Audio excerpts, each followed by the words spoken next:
Having said that, we'll just dive into our newspaper review, and we'll begin with the Vanguard.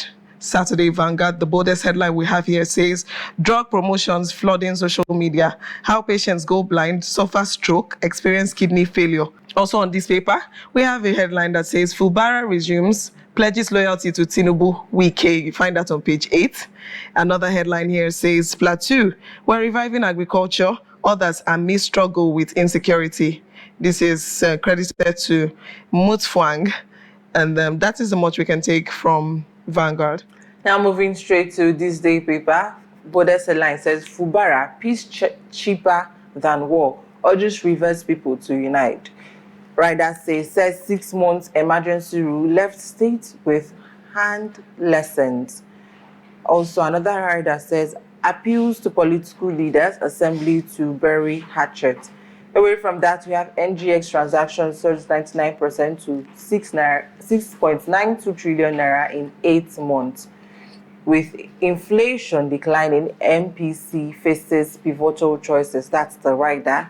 And we still have on this paper, all set for Ladoja's coronation as 4-4 Olubadan. That's much good. This is on this day paper. Okay, moving on to Nigerian News Direct. The boldest headline here says, we have buried the hatchet. Peace is now permanent, says Fubara. Affirms loyalty to Tinubu. Wike pledges eternal gratitude. Ooh, that's an interesting one. Another headline here says, Osun Ekiti bans graduation ceremonies for nursery JSS classes. Oyetola advocates for harmonized maritime regulations. To boost AFCFTA, Airtel Spam Alert Service detects over 205 million SMS in 6 months. Wow. Post renovations, Olumorok's monthly revenue matches previous yearly total. That is the much we can take on this paper. And moving straight to the metrics paper, we have boldest headline, reverse emergency rule, Fubara finally opens up with so much riders. And away from that, we will continue to uphold Buhari's legacy, Tinubu assures. Tragedy averts as 7 children escape death in Benue school blast. ShopRite dismisses exit rules, unveils new survival strategy. Oyetola markets Nigeria's marine potential at London Shipping Summit. Dangote Refinery halts direct sales, pushes free delivery scheme. That's how much we can take from this paper. Moving on to the Matrix. Okay, moving on to Saturday Tribune, the boldest headline here says, no more war with Wike, Fubara declares, thanks Tinubu for his fatherly disposition. Banditry, Kwara South LGs shuts down cattle markets. We are not part of planned protest against NNPCL boss, says Ishekiri Group. That is the much we can take on this paper. And moving straight to Weekend Trust, we have who succeeds Yakubu as INEC chair. Who succeeds Yakubu as INEC chair?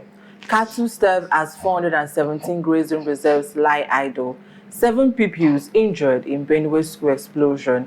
And lastly on this paper, many drowned in Sokoto fleeing bandits attack. You can find more of that on page 23. Moving on to Saturday Times, boldest headline we have here says, soldier to die by hanging for killing tricycle rider. We find that on page 2. Bolanle Austin Peters is keynote speaker at 2025 NFVCB Digital Content Regulatory Conference. Wow, interesting. Also on this paper, Nigeria risks revenue squeeze as Brent crash to $60 imminent. That is the much we can take from Saturday Times. And to the Guardian Weekend, inside Niger communities where women, children grown amid thriving artisanal mining. You can find more of this on page 8 and 9. We also have on this paper 2027 presidential poll and the return of PDP zoning. And that's the much we can take from this paper. Moving on to Saturday Independent, boldest headline here says, South-South highways, Nigerians urge FG to declare state of emergency now. Ebola, Abuja cases confirmed negative. This is credited to NCDC. Police investigate cause of death of NDLEA's Cross River commander in hotel room. Buhari's legacies will be sustained. Tinubu vows on visit to Aisha in Kaduna. That is what we can take on Saturday Independent. And moving straight to the nation. Borders headline 2027, my conditions for rejoining APC by Kwankwaso. More of this on page 6. We also have on this paper, why I didn't challenge emergency rule. This is by Fubara. Hails Tinubu's intervention as fatherly and decisive. Commits to honor agreements. Cordial relations with assembly. More of this is on page 4. We have another one. How gentle Yahoo reign of terror devastated Imo communities. More of that on page 11. We also have on this paper, we will continue to uphold Buhari's legacy. Tinubu assures family.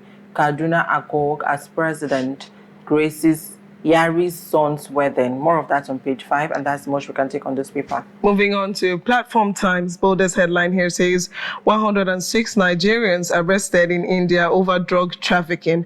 Nigeria ranks second among foreign nationals nabbed. This is credited to report. We won't join APC without clear benefits, says Kwankwaso. NSCDC arrests 6 men for exhuming corpse, harvesting eyes in Gombe. 7 pupils injured as suspected IED explodes in Benue Primary School. Plateau killings, 11,749 dead. 420 communities devastated in 24 years. Fact-finding panel. FBI charges Nigerian father, son in $202 million Minnesota house fraud. Another headline here says, flash floods Q3 displace over 1,400 households in Adamawa. Osun NLC raises alarm over alleged threats to leaders, accuses APC of tyranny. I mean, we have so many headlines, so many different headlines. Yeah. I think the only one I would say that made it to almost all the papers should be the Fubara story. Yes, definitely. But I'm really concerned about flooding. I'm not sure why we have to keep talking about this every single year. Every single year. There's no preparation, no preparations are being made. I mean, we already know that flood is likely to happen. Why do we have to wait each time until people are dead, until we have casualties before we now start running health? Nigeria is so tiring.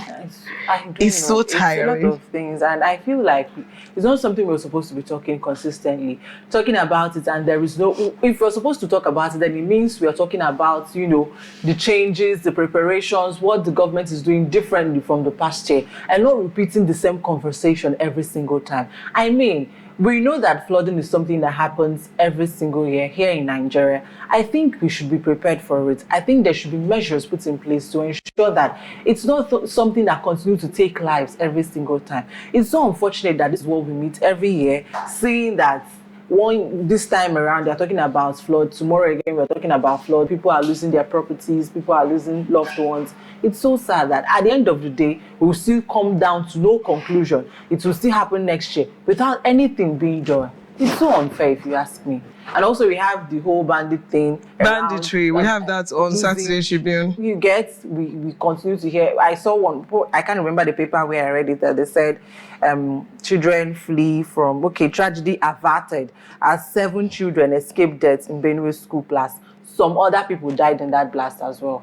So it's so painful that this is what we continue. Benue is somewhere we've heard over and over again on the news that they are being attacked. What is being done? I want some practical solutions, some practical steps. What is being done differently from the past year? Have we tested this? What happened? Are we testing this? Or we just continue to flood the headlines with this kind of conversations without anything being done? It's so painful. It's really sad. It's really sad. Yesterday I saw a news. It didn't make it to the headline, but someone tagged one of the police officials on Twitter and had a serious complaint about some police officer they saw that was sort of pretend. At this point, we don't know if it's an actual policeman, but he was involved in the kidnap cases that they had that period, serious kidnap cases, and I'm just blown away. We're either talking about banditry, we're talking about kidnapping, we're talking about flooding. At what point is it going to be enough? At what point? I don't know. At what point? I don't know. It bothers me that It's every a time we open the rhetoric papers, question. we just keep seeing bad news. It's Bad not a news. rhetoric Bad question, news. nothing new. Let's just say that the Fubara reinstatement is the new or the good news we have today. We are so grateful that Who determines that is a good news? at least they have been there for over 6 months, if I remember clearly, without a governor. It's a problem. Now they have a governor, so we are happy. The emergency rule has been lifted. Okay. Taken away, he's been reinstated, and we expect him to do better going forward. So I think that's one of the news we can hold on to here in Nigeria as we continue our day, because we'll see how that plays out, though. I really can't wait to hear the likes of Barrister Chidi's input on this. And okay, another one I think is also a good news is seeing that ShopRite is dismissing exit rumors, unveiling new strategy, survivorship, because it's been on the news for a while. I think over the week I've seen people make videos about Enugu, Port Harcourt, I think somewhere again, and they're saying that the stores they have in Lagos also is being the shelves are scanty and all that. So hearing that they are still around is something that we can also hold on to, hoping that they can find the strategy they have now can actually work and keep them in business, because it's sad to see. I know ShopRite before. I remember ShopRite in 2007, 2008, 10. When you go there, it's full. Ogochukwu, you don't pay for this game. No, now, as a kid over there, when Christmas time. 2007, do I know where I was? I was 7 then. They would take you to ShopRite. My parents would take you to ShopRite. I remember 2013 as well. I was giving money to go to ShopRite on my birthday to get anything I like, stuff like that. But now when you go, you stand on the queue because there are so many persons there. But now if you go to ShopRite, anything you just pick, you go, you pay. Everywhere is scanty. It's not fair. So I feel I'm so grateful that they're still around, because I was sad to hear that the whole rumors of them, packing or planning to leave Nigeria. But seeing that they're still here, I think it's something we can hold on to as well. Okay, I'm glad that Ogochukwu has listed the things that we can hold on to. Personally, I was having difficulty holding on to anything because even the things that sound like good news, by the time you take a closer look, you'll find out that... Don't take a closer look. But it's fine. We're not going to take a closer look at the edge, just because we're trying not to spoil our mood. We're trying not to spoil your mood either, So, I mean, it's the weekend, so we should just chill a bit. And talking about chilling, we are about to go to the gym, so take your positions. I and Ogochukwu, we have a very, very wonderful workout session coming up after the short break. Don't go anywhere. We'll be right back.